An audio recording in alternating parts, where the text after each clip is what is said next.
from the beginning of his career, Wilson Cruz has appeared on television, in films, and on stage. He portrayed Angel in the Broadway production of Rent, and he played a gay teen on the critically acclaimed TV series, My So-Called Life. He devotes significant time as an advocate for LGBT youth, particularly youth of color, and tonight he will be joining the Turtle Creek Chorale for a special welcome. Please welcome Wilson Cruz and the Turtle Creek Chorale.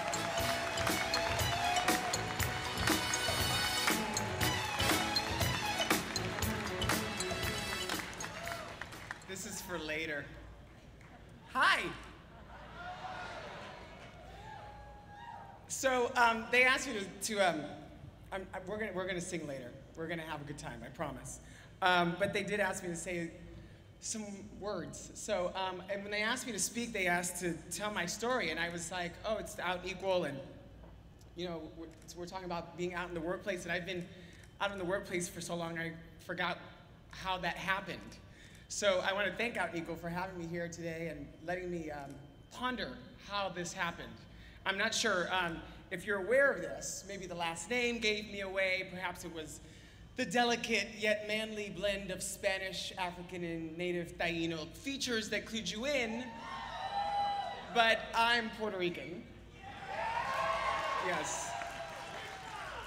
I was the first person in my family on both sides to be born here on the mainland of the United States. Both of my parents are the youngest of 6 children. What? Big Catholic Latino families? Shocking, I know.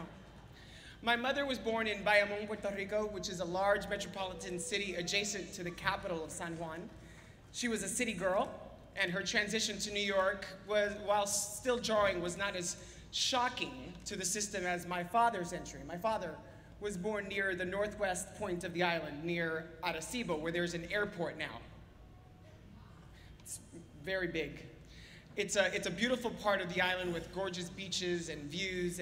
But when my dad was growing up there, in a very modest home with dirt floors, there wasn't very much there at all. He was a country boy, a jíbaro, as they say in Puerto Rico. He took great pleasure in the simple things life had to offer.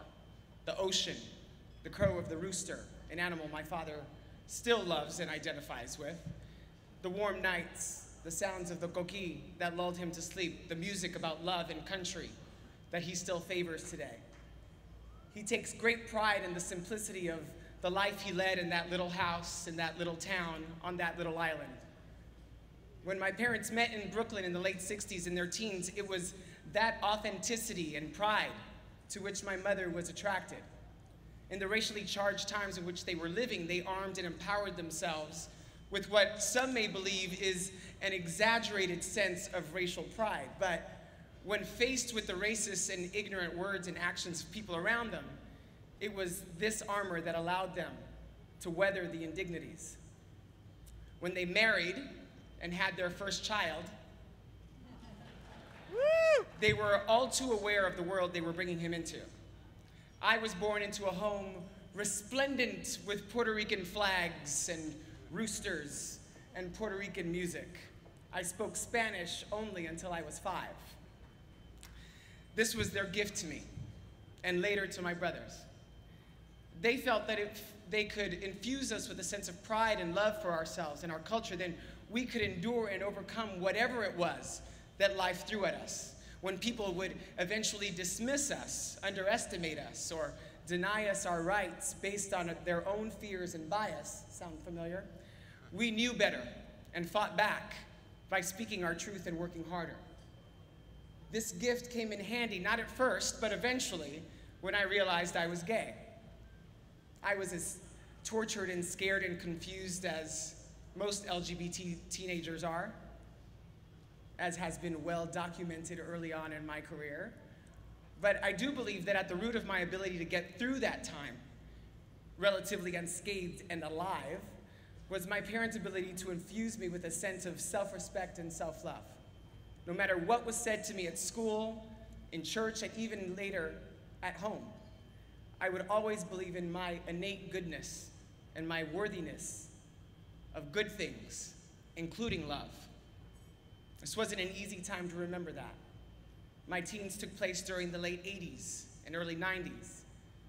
But I would be a witness to how another form of self-respect and self-love, coming out, was changing the world. We were in the midst of the most devastating threat.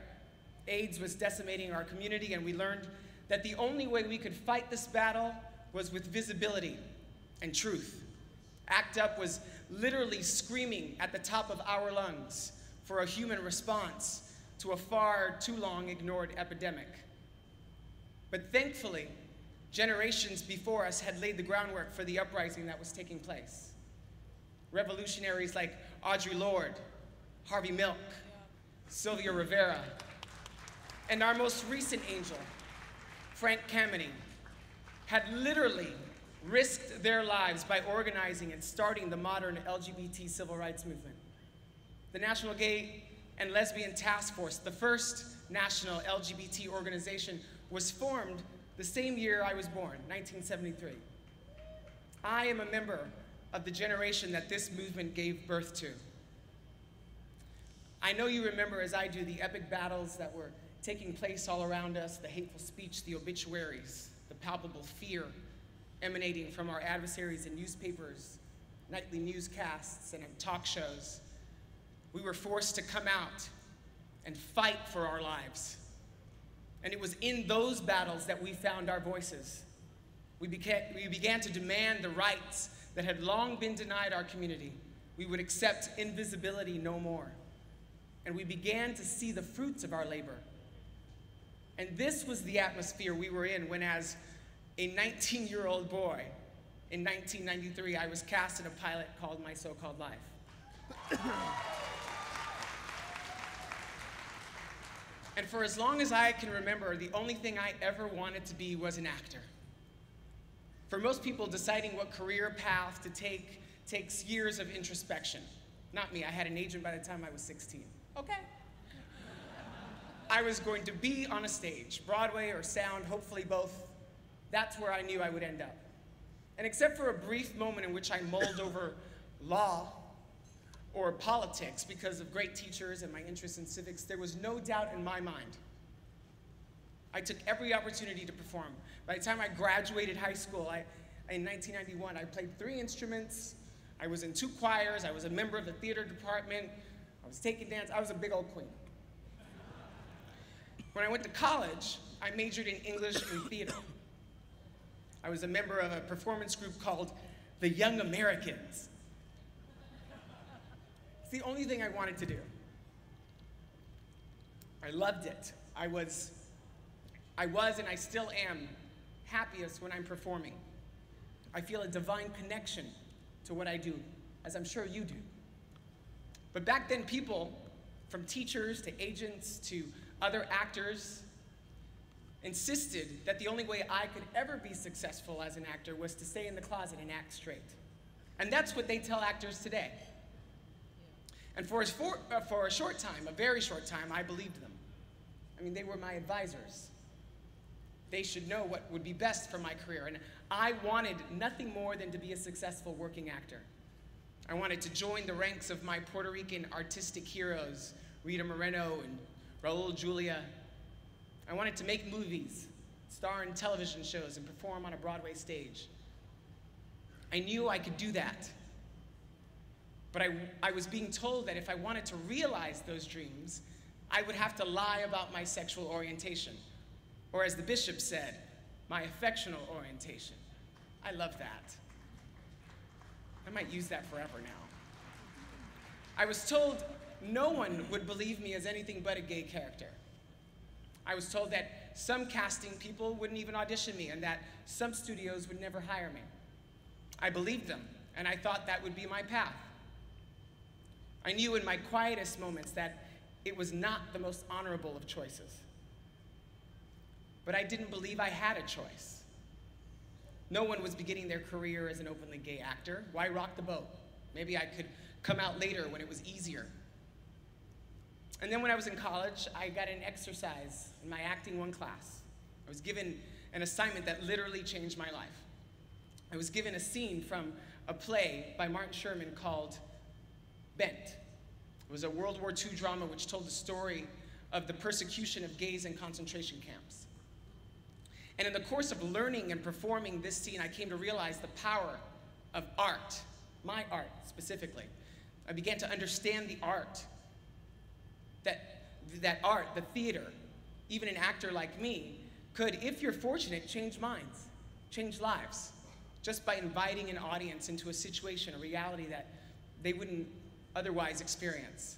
And suddenly what I was doing, what I longed to do was that kind of work. Not only entertain people, but release them from preconceived ideas and limitations. And that, an art that would ask people to question what they thought they knew to be true.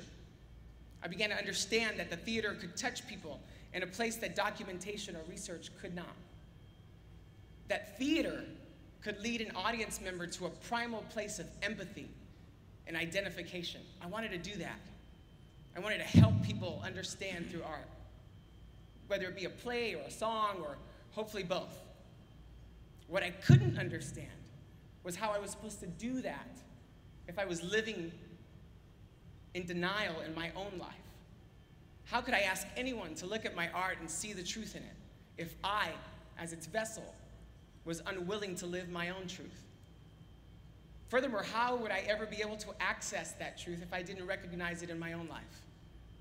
So there I sat, a little more than a year later, armed with my newfound idealism as an artist, the urgency of the LGBT community, and my parents' gift of self-respect, staring wide-eyed at a casting director in 1993 after reading 2 scenes from my so-called life, which featured a character named Rickie Vasquez, who as described was a 15-year-old, half-black, half-Puerto Rican bisexual.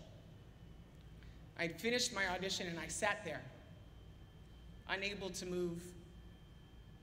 And then, after a moment, I said to her,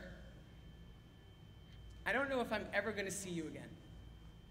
And I don't know if I'll ever have the opportunity to say this, but you have no idea what this would have meant to me if I had seen this character on TV when I was a 15-year-old gay boy. Would you please thank whoever is responsible for putting him on TV? And as we sat there, she looked at me and stared at me, and she said, I'm pretty sure you're going to have the chance to tell him yourself, honey.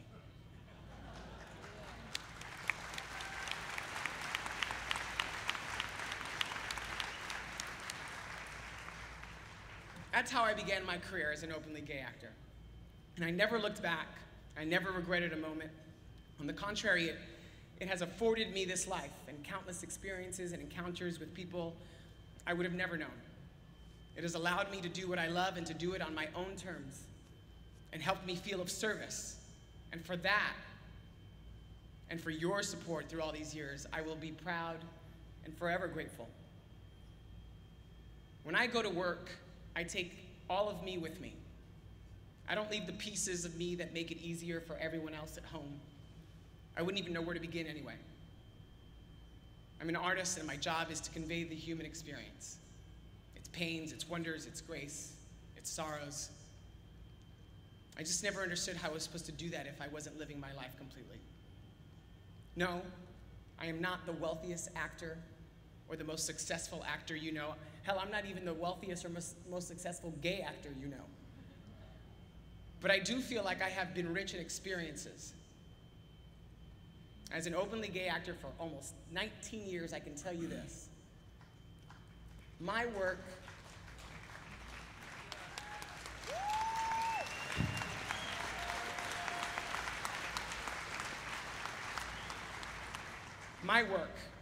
as I know you feel, my work is more rewarding because I brought my entire self to that work and let everyone I work with in with me.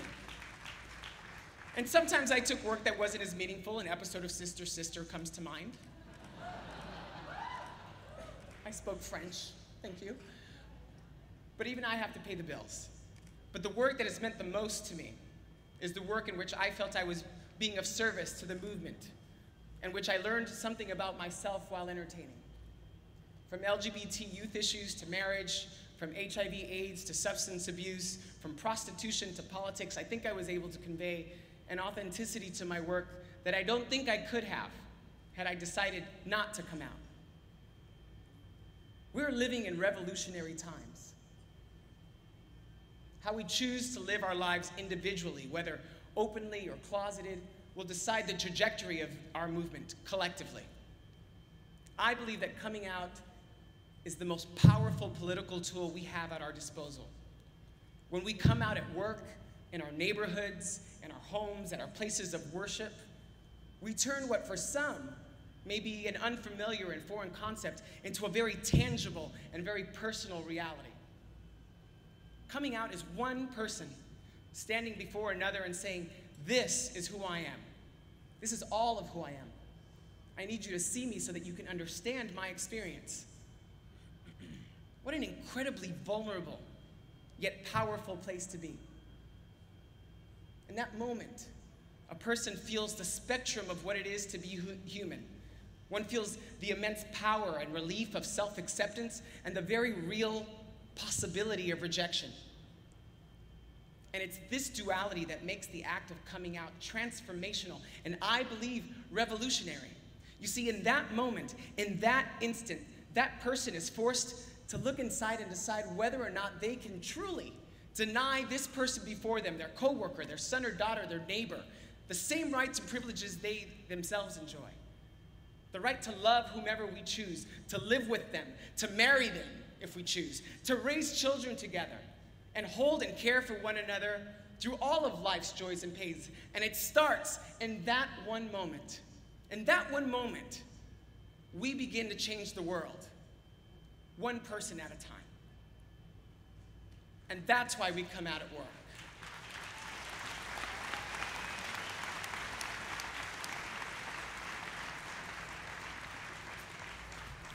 So now I want to invite the Turtle Creek Chorale. Let's hear it for Wilson Cruz. Thank you.